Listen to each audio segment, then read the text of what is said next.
Back to the weather now, and snow on the coast this morning. Look at this. This is in Seaside, so the snow covering the sand there. That's always quite a sight here in Oregon when we have snow on the coast, on the sand. And more snow on the way for the region.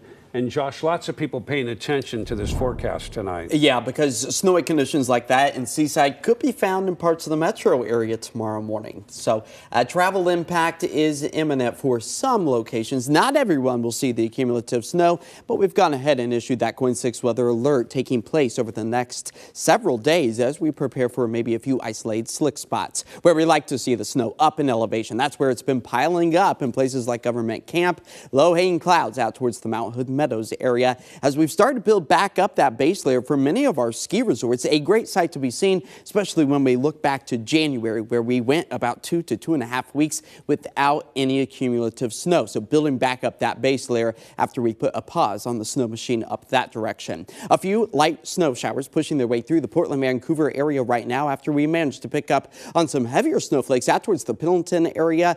I-84 likely going to be snow-packed through the overnight hours and for the start of the day tomorrow. So for the rest of tonight, keeping mostly cloudy skies, we might pick up on a stray snowflake or two as we work our way through the next hour as temperatures fall back close to the freezing mark, keeping that snow elevation level hovering right around 700 feet, if not even dipping close to the valley floor as we march our way through much of the day Wednesday. Thursday afternoon warming briefly, then Friday moving into Friday night and eventually Saturday we see it dip back down close to the valley floor. So here it is all timed out with our future cast. A few light snow showers possible, more widespread than what we've seen over the past several days with our snow potential. Seeing a few of those flakes falling along the coastline, the I-5 corridor. This is at 11 a.m. or so, and that's when we start to transition those snowflakes back over to the rain showers for the I-5 corridor. So anything that does fall tomorrow morning, not sticking around any longer than the mid-morning hours, as we maybe have another burst of brief snow flurries by the start of the day Thursday, with maybe some refreezing of the residual moisture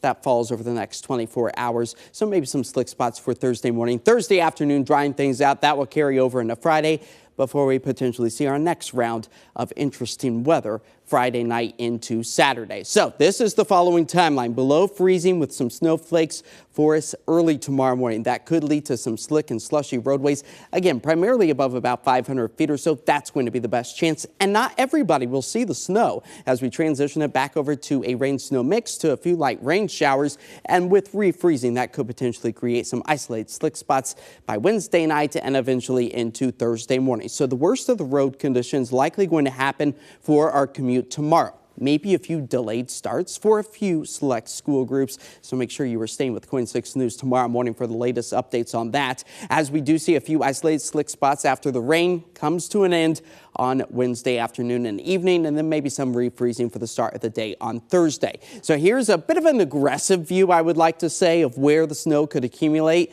Again, there's going to be a lot of folks who just don't see it accumulate because as it falls, it will melt on contact. And it's still very scattered in nature, but this is a good little snapshot of what we anticipate to see, anywhere from nothing to maybe a trace through much of the metro area. Higher elevated spots maybe closer to about 2 to 4 inches. So for tonight, it's closer to about 3 to 4 o'clock in the morning where those light snowflakes will start to fall. 31 degrees, our end goal by sunrise. 42, that's the afternoon high. Not supportive of any snow on our surfaces, so it will be melting fast as that KOIN 6 weather alert remains in place Wednesday. It comes to an end Thursday during the mid-morning hours as we bounce back up above freezing, melt any of that residual, maybe ice puddle here and there on some of the roadways. But then as we move our way into the weekend, the start of next week, things could still be interesting, but we really just kind of want to hone in on tomorrow morning where the potential is there again. I can't emphasize it enough. Not everybody will see the snow, but for those who do, it could be impactful. Yeah, and be extra careful. Stay warm. Yes. Thanks, Josh. Jeff, over to you. Well, in case